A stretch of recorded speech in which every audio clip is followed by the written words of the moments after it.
Hey everyone, Jeffrey here from Guinea Pig Games. Today we're going to be giving you a quick unboxing and overview of the new Retron GX from Hyperkin. This is a new console coming to the market that is based on the Turbografx 16 and PC Engine.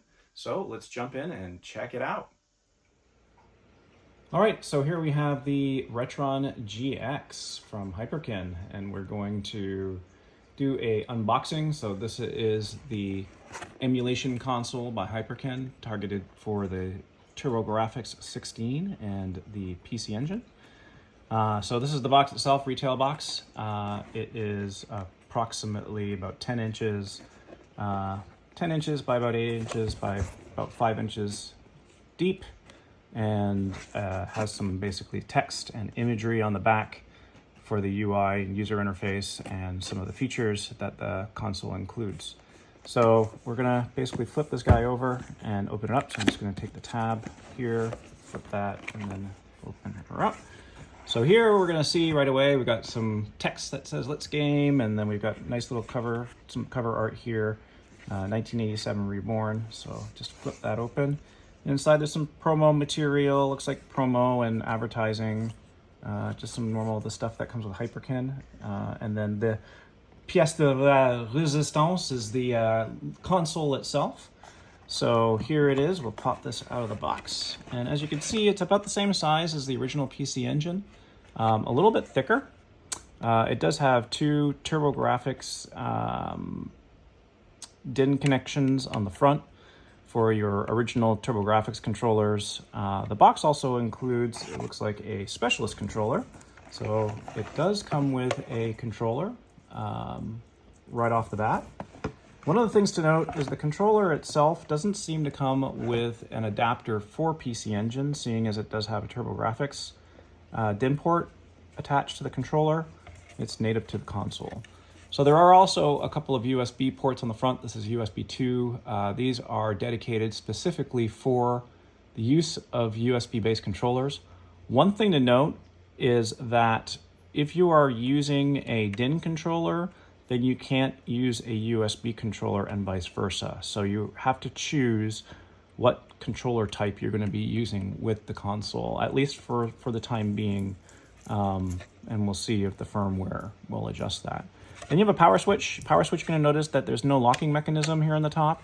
The reason for that is there's a hot swap feature for this console that allows you to hot swap games as the console is on. And this is an emulation console, so we need to keep that in mind as well.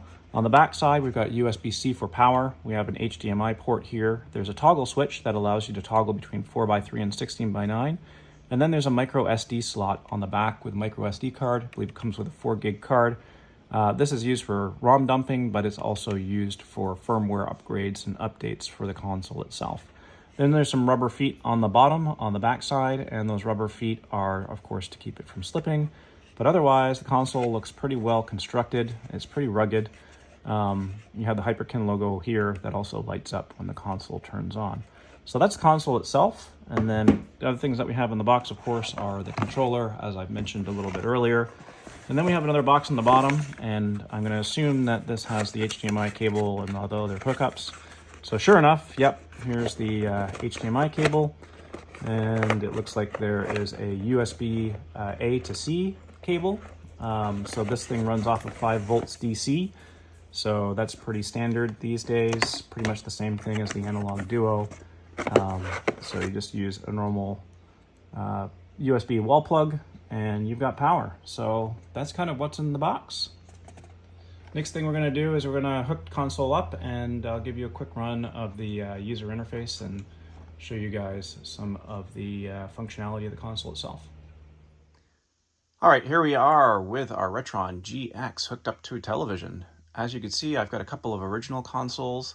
Over to the right and the left of it, we've got a Turbografx 16 on the right and a CoreGrafx PC Engine CoreGrafx 2 on the left. We also have an Analog Duo that's just sitting underneath it to give you guys some size comparison of the console. It's about the same shape and size as the original PC Engine, as noted before. So one of the big things to note is the console does have 2 USB ports on the front, along with 2 original Turbografx 16 connectors. These cannot all be populated at the same time. You do have to choose whether you're going to be using USB controllers and or Turbografx 16 controllers when you're playing with it. It also does not support USB hubs or turbo taps. So unfortunately, in this case, you will be limited to 2 players at a time.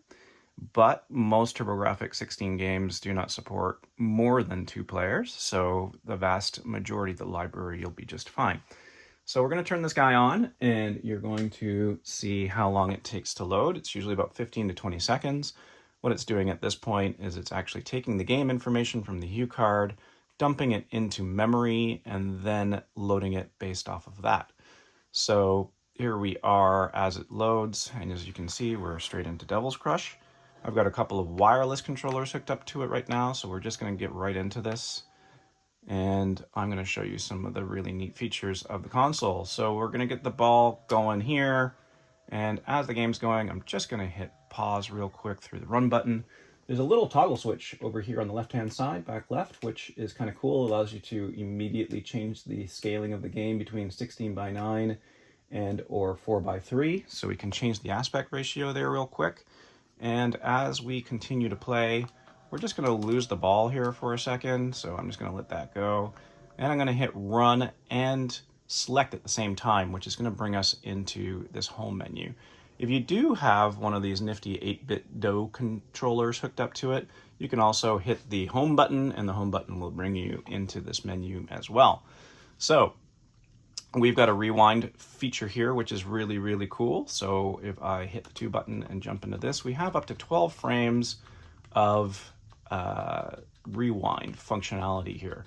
So you can see as I'm kind of scrolling my way through the frames, I can go back to wherever I might want to and resume the game from that point in time. So we're going to go back here to 12 all the way back in time, and if I do that, it's going to load me up back 12 frames, and if I hit run, it'll bring us out of that pause state, and I'll have another chance to see where we go with this ball, which of course I really sucked. So I could do it again if I want to, but I'm going to show you some of the other functions as well. So we do have a quick save function here where you can actually quick save your game at a certain point in time. You can also load it directly just through that quick save menu. We also have save states, so you can jump into a series of 4 different save states here. These could be save states for basically any game that you're playing within your library.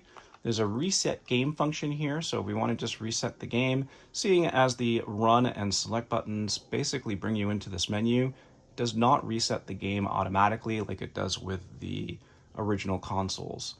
We also have a video options functionality here, so you can come in here and you can change some of the way the console emulates its visual functionality. So you can go and turn on smoothing, which is kind of like anti-aliasing for the graphics of the game itself. You could turn on scan lines to emulate the CRT, or you can go to black and white. And then we also have the same scaling functionality that we have here for the aspect ratio within the console, and that can also be toggled, of course, by the switch that I showed you a little bit earlier. We also have language options, so English, Chinese, French, German, Italian, Japanese, and Spanish are supported, and then just some about information, which will also give you some information in terms of the product, which we know it's Retron GX, along with some software information. So that's a really kind of quick overview of some of the functionality. One of the other things that I really love is I'm going to come back into the game itself, and you can see the game console is on. I'm going to actually yank this game straight out of here, and then I'm going to shove another game in there. So one of the things I wanted to show you just for fun is we've, of course, got Billy's Bad Day, we've got Luna Patrol, and we've got Strife Sisters as well. These are some homebrew games that we carry within our shop and support our homebrew publishers. So I'm going to take Strife Sisters, shove that in there. This is on one of our flashcards as well. So you can see I've just completely hot swapped it. It's now doing a file check, and it's going to, again, probably take another 20-30 seconds to get this guy up and running, but it should have absolutely no problem loading this game. So here we are. It's detected the game. It's detected that it's a PCE file, and we are straight into Strife Sisters. So some really cool stuff. And then one of the other ones I wanted to show you that's also pretty quick and very popular is we also have our Street Fighter 2 here, which is a very popular one.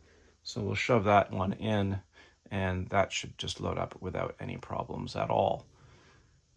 So that is just a general overview of our Retron GX. Very, very quick and handy. If you are interested in purchasing the Retron GX, we do have pre-orders available through www.guineapiggames.com. We also have the flashcards and other things available as well for you if you are interested in purchasing any of our stuff. So thanks for watching, really appreciate it, and hope you enjoyed our video.